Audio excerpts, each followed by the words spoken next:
नमस्कार दोस्तों, बहुत बहुत स्वागत है आप सभी का हमारे आज के इस नए वीडियो में। और आज के इस नए वीडियो में हम नई योजना के बारे में आप सभी को जानकारी बताना चाहेंगे। मध्य प्रदेश में मुख्यमंत्री लाडली बहना योजना की जो स्कीम है वो चल रही है। अब यहाँ पे आज जो है मुख्यमंत्री लाडली बहना आवास योजना का जो शुभारंभ यहाँ पे किया गया है, तो इसमें आप कैसे आवेदन कर सकते हैं, क्या क्या पात्रता होगी और इसका जो फॉर्म है आपको कहाँ से और कैसे मिलेगा, तो पूरी प्रोसेस यहाँ पे हम बताने वाले हैं।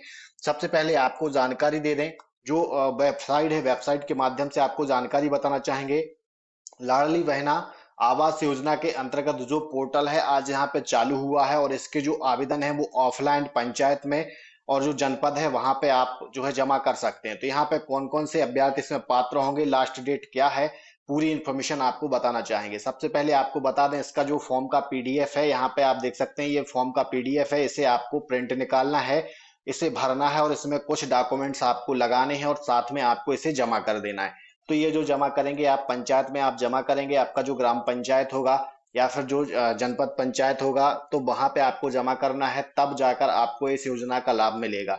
तो इसमें लाभ कौन कौन ले सकता है, तो सबसे पहले हम आपको थोड़ा सा इन्फॉर्मेशन बता दें कि इसकी जो लाडली बहना आवास योजना की जो तिथि है, कब से कब तक आप आवेदन कर पाएंगे। तो यहाँ पे समस्त आवेदक जो आवेदन करने की तिथि है वो 17 सितंबर 2023 से स्टार्ट होंगे, और फॉर्म भरने की जो अंतिम तिथि है वो 5 अक्टूबर 2023 तक रखी गई है।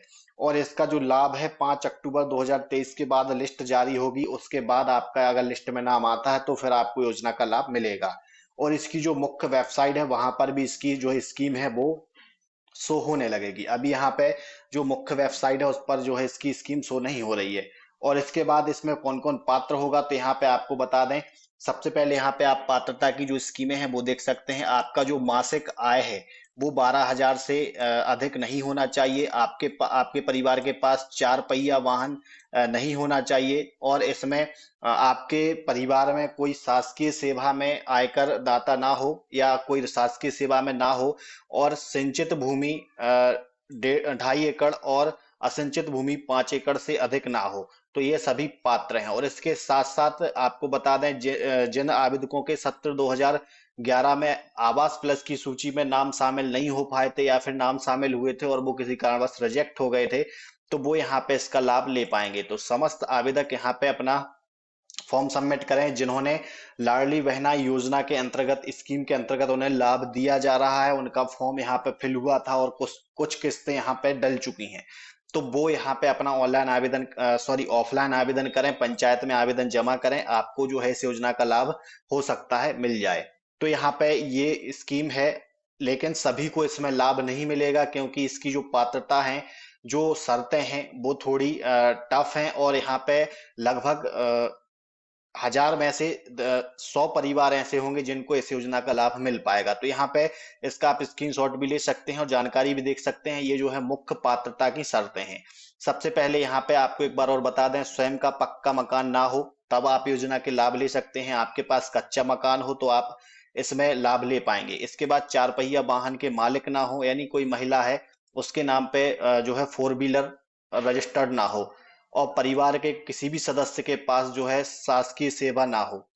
आपका जो मासिक आय है वो 12,000 से अधिक ना हो, परिवार में किसी सदस्य है जो आयकर दाता ना हो, और साथ में सिंचित आपकी जो भूमि है 2.5 एकड़ और असिंचित भूमि है वो 5 एकड़ से अधिक ना हो, तब आप इसमें आवेदन कर पाएंगे। और इस पात्रता के हिसाब से ही आप आवेदन करें तब आपको लाभ मिलेगा। और दूसरी बात, जिन भी महिलाओं को मुख्यमंत्री लाडली बहना योजना के अंतर्गत लाभ मिल रहा है, किस्तें आ रही हैं, वो यहाँ पे आवेदन करें, उन्हें ज्यादा बेनिफिट होगा। और आपका जो फॉर्म है, ये फॉर्म है, फॉर्म की जो पीडीएफ की लिंक है आपको वीडियो के नीचे डिस्क्रिप्शन लिंक में दे दे रहा हूँ, वहां से डायरेक्टली डाउनलोड करके आप इसे यूज कर सकते हैं।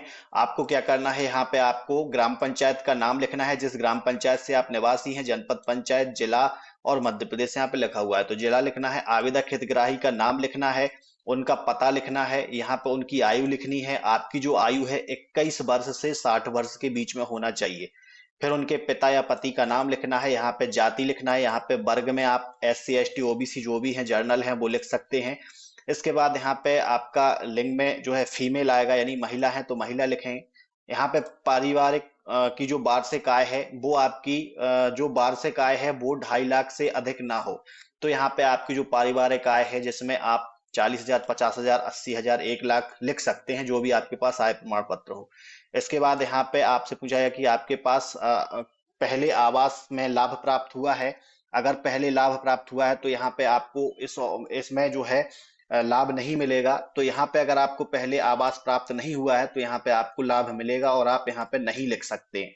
इसके बाद परिवार का जो प्रकार है उस पर आपको टिक लगाना है, जैसे कि संयुक्त परिवार है, एकांकी परिवार है। यानी संयुक्त परिवार में यानी इसमें 2 से 3 सदस्य हैं, या अधिक सदस्य हैं, पूरा परिवार एक साथ रहता है। या फिर एकांकी परिवार जिसमें पति पत्नी एवं अविवाहित बच्चे यानी एक परिवार अलग अलग है, तो वो यहाँ पे लिख सकते हैं। इसके बाद आधार क्रमांक लिखना है, समग्र आईडी लिखना है, जॉब कार्ड का अगर नंबर हो तो लिखना है, अन्यथा इसे छोड़ सकते हैं। इसके बाद आपको यहाँ पे आपका मोबाइल नंबर लिखना है, वर्तमान आवास की स्थिति लिखना है।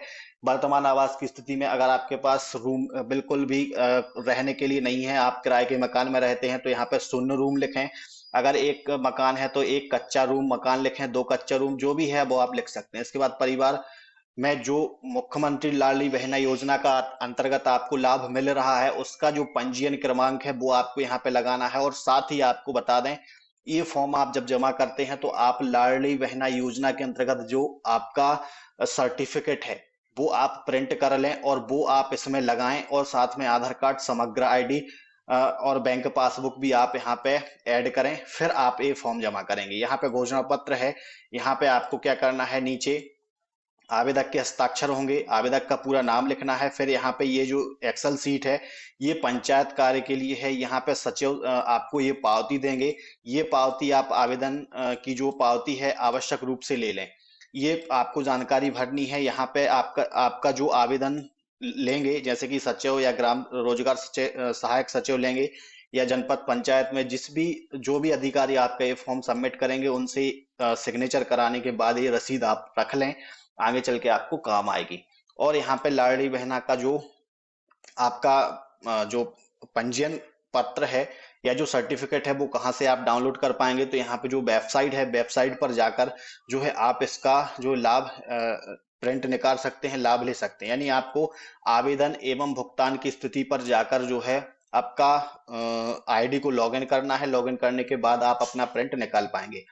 जानकारी अच्छी लगी तो लाइक और शेयर जरूर करें और हमारे यूट्यूब चैनल को सब्सक्राइब करना ना भूलें, ताकि आने वाली सभी जानकारी हम आप तक सबसे पहले पहुंचाते रहें। धन्यवाद।